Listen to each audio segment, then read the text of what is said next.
Alors moi, je suis confinée toute seule dans le centre-ville de Saint-Quentin, chez moi, avec mes 2 chats, à qui je tiens compagnie ou qui me tiennent compagnie, l'un ou l'autre, peu importe. Mais voilà, c'est comme ça depuis maintenant 50 jours.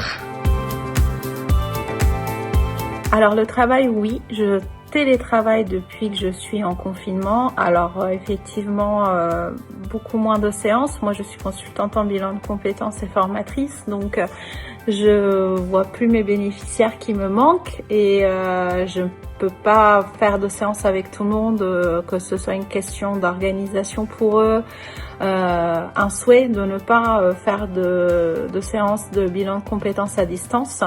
Mais j'ai gardé quand même le contact avec tout le monde. J'essaie de les appeler ou d'avoir des nouvelles par mail régulièrement, ne serait-ce que pour savoir comment ils vont.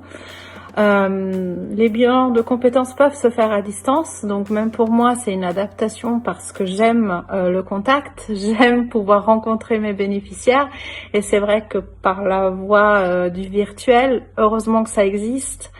Mais il manque quand même un petit quelque chose. Malgré tout, on s'est adapté, on fait avec et ça se passe plutôt pas mal pour les personnes qui ont bien voulu continuer les bilans de compétences pendant cette période un petit peu particulière. Ce qui me manque le plus, c'est très facile. Ce sont la famille, les amis, les proches que je ne vois plus depuis quasiment 2 mois maintenant. Heureusement qu'Internet existe, que les réseaux sociaux sont là, que le téléphone est là parce que ça nous permet de garder contact, mais il me manque terriblement. Il me manque même pour des petites choses du quotidien, mais juste voilà, aller prendre un café chez ma meilleure amie, voir mes filleuls, pouvoir voir ma maman, voir toute ma famille, passer du temps ensemble, des moments ensemble. Et puis ce qui me manque aussi, c'est de pouvoir sortir, avoir la sensation de pouvoir sortir librement, sans avoir peur, sans m'inquiéter de ce qui peut se passer une fois à l'extérieur, sans prendre de précautions particulières. Voilà, cette liberté qui a quand même été un petit peu ôtée ces derniers temps. Donc les choses simples du quotidien en fait me manquent. L'objet dont je ne peux pas me passer au quotidien pendant ce confinement, c'est le téléphone, sans aucun doute. C'est celui qui me permet de garder contact avec tout le monde encore plus que d'habitude, qui me permet d'appeler, de faire des visios, d'avoir des apéros Skype aussi avec les amis et la famille, d'avoir des nouvelles des autres aussi, parce que c'est super important. C'est important de prendre soin de soi, certes, mais c'est important aussi de savoir que tout le monde autour de soi va bien. C'est ce qui permet aussi de tenir pendant ce confinement et de se dire que ça vaut vraiment la peine de le faire. Donc j'espère vraiment qu'il va pas lâcher jusqu'au bout et qu'il va tenir parce que c'est ma 3e main ou presque. Alors moi je lis beaucoup de manière générale, je fais partie aussi d'un club de lecture, donc pendant ce confinement évidemment j'ai pas dérogé à la règle, j'ai continué à lire beaucoup de choses différentes. En général j'aime lire un petit peu de tout, ça peut partir du Marc Lévy à Stephen Hawking, donc c'est une de mes dernières lectures un petit peu savantes on va dire, à de la science-fiction, donc j'ai lu La Passe Miroir, le dernier tome de La Passe Miroir. En ce moment, je suis en train de lire un livre qui est sur la saga d'une série que j'adore et dans laquelle je suis vraiment fan, qui est Shadowhunters. Donc, je lis un livre qui a été écrit par le réalisateur. Je lis en anglais, en français, en italien, enfin un petit peu tout ce qui passe sous la main. Et ça, c'est pareil. C'est comme le sport, c'est un besoin vital pour moi. Ça fait partie de ma routine, de ma journée. Peut-être encore plus en confinement parce que ça me permet vraiment de me vider la tête et l'esprit et voilà, lisez autant que vous pouvez, c'est super important. Alors j'ai regardé beaucoup moins la télé que ce que je pensais en fait en confinement. J'étais persuadée que j'allais regarder des séries à l'appel et que j'allais enchaîner des séries sur séries, Netflix, Disney+, Amazon et tout ce qu'on veut. Pas vraiment. Je suis fan d'Outlander, donc un épisode qui passe toutes les semaines. J'ai regardé mon épisode d'Outlander. Mais après, j'ai pas eu vraiment de coup de cœur pour une série. Je me suis pas spécialement mise à regarder une nouvelle série. J'ai plutôt essayé sans succès. Il y a rien qui m'a vraiment tapé dans le mille ou qui m'a donné envie d'en regarder un petit peu plus. Je sais pas, peut-être que j'avais pas envie d'être encore plus devant la télé que ça. Après, le soir, j'aime bien regarder ce qui se passe.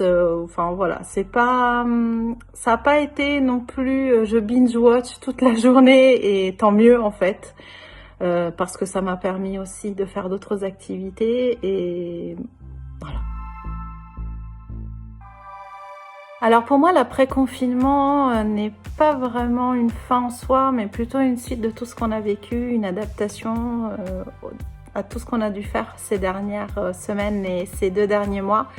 Je pense que les choses qu'on a connues avant ne vont plus exactement être les mêmes. Par contre, il me tarde de pouvoir reprendre mes séances en présentiel, de pouvoir revoir du monde et puis de pouvoir tout simplement continuer les bilans avec les personnes qui n'ont pas souhaité le faire de manière virtuelle, parce que c'est important pour moi, mais surtout pour eux, de pouvoir continuer dans cette dynamique, surtout quand on est dans un cadre d'une reconversion professionnelle, d'un envie d'un nouveau projet professionnel.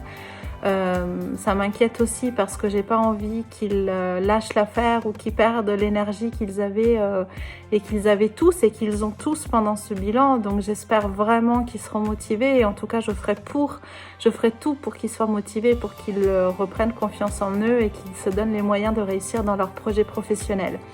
Après, au niveau de l'adaptation pratique, je pense que ce sera comme tout le monde, la distanciation sociale, les gestes barrières, les masques. Ça sera bizarre, ça fera bizarre au départ, et puis on n'a pas le choix. Donc on fera avec, et puis j'espère que ce on fera avec ne durera pas non plus trop longtemps, mais voilà, il vaut mieux être prudent, il vaut mieux faire attention, mais j'ai hâte aussi de les retrouver, j'ai hâte de reprendre. Même si je vais continuer, je pense, à faire des bilans à distance, et que peut-être je ne reprendrai pas tout de suite à 100% la route du bureau, mais au moins savoir que je suis là au besoin, et ça sera vraiment important de leur montrer que voilà, le bureau est à nouveau ouvert et la porte est à nouveau ouverte pour eux. Pour moi, le mot de la fin, c'est l'espoir. C'est me dire que rien n'est jamais figé dans le temps, que la vie n'est que changement. Donc ça fait partie de ce qu'on est en train de vivre. C'est certes particulier, c'est bizarre, c'est spécial, c'est déroutant, ça peut être angoissant, ça peut être stressant, mais c'est qu'un passage. Donc prenons ce qu'on peut prendre de tout ça, essayons d'en faire quelque chose de positif, essayons de tourner les choses à notre avantage. Essayons de prendre tout ce qu'on peut et de le transformer en force, de se dire que voilà, peut-être qu'il y a 2 mois on se sentait pas capable de rester confiné chez nous, pendant 2 mois on l'a fait. On est des warriors et on est capable du meilleur, et j'ai envie de garder ça, j'ai envie de garder quelque chose de positif et de me dire que on est capable de sortir de plein de situations, et qu'on sera capable aussi de le faire dans l'après, qui est peut-être plus compliqué que ce temps de pause, ce temps qu'on a eu entre parenthèses. Donc justement, serrons-nous les coudes, gardons espoir, soyons bienveillants les uns avec les autres, et puis soutenons-nous, parce que c'est important et qu'avec ça on peut forcément avancer.